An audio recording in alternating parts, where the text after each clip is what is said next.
ये पूरा दरअसल जेनजी का आंदोलन, ये नवल शर्मा मत कीजिए सर, ये इसलिए मत कीजिए सर क्योंकि आपकी बाध्यताएं पॉलिटिकल पार्टी के साथ मैं समझती हूं सर, बट स्टिल ये तो पूछूंगी ना भाई, पटना में दारोगा अभ्यर्थियों पर लाठीचार्ज होगा, संविदा कर्मचारी पीट दिए जाएंगे, विजय कुमार सिन्हा घेर लिए जाएंगे, जेपी नड्डा अपने बीजेपी के ऑफिस में प्रवेश नहीं कर पाएंगे। ये तो अब हाथ कंगन को आरसी किया और पढ़े लिखे को फारसी किया। लेकिन डॉक्टर जयंत जिज्ञासु, ये वोट बैंक पॉलिटिक्स 1,67,00,000 बिहार के जेनजी की है, ये मुझे समझ में आता है।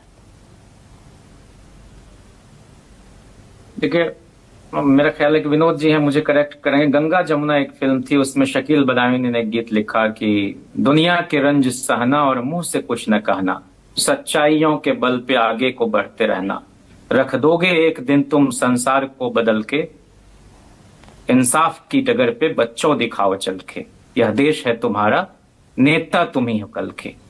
तो ये जो मैं समझता हूं कि सदाकत की राह पर चलने वाला देश, जहां नमक जैसी चीज जो हर घर को छूती है, उसको लेकर गांधी ने सत्य और अहिंसा का रास्ता अख्तियार करते हुए आंदोलन किया, पदयात्रा की, मार्च किया और लगातार इस देश के मानस को तैयार किया कि इस हुकूमत को बदला जाए।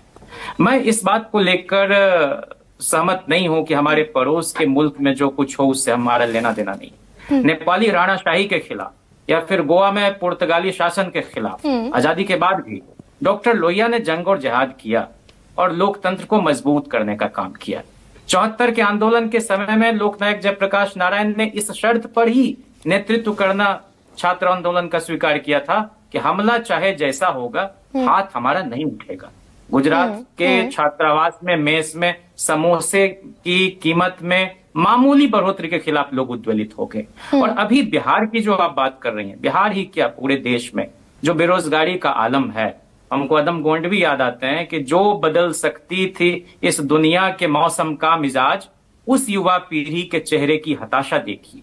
3 क्षेत्र ऐसे हैं जहां ग्रामीण भारत के, जहां कमजोर पृष्ठभूमि के युवजन सरकारी अस्थायी नौकरी पाते रहे। वो कोई पकौड़ावादी मॉडल मोदी का नहीं था, वो सेना है, एसएससी है, रेलवे है।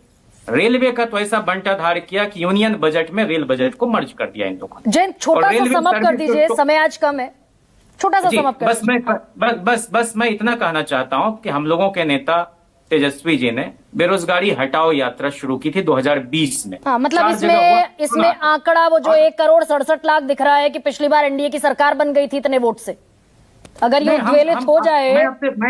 मैं आपसे भारत सरकार का आंकड़ा पेश कर रहा हूं। हाँ। कि आप देखिए कि जनवरी 2025 तक 1.09 लाख रिक्तियां रही 6 पैरामिलिट्री फोर्सेज में, और सेना की तरफ से आया कि 2.25 लाख लोगों का रिक्रूटमेंट नहीं हुआ है कोरोना के बाद से। और ये अग्निवीर योजना वो अग्निवीर पर बड़ा एक हमारा कहना है खूब डिबेट्स की मैंने। Okay sir, okay Jayant, 1 second Vinod जी।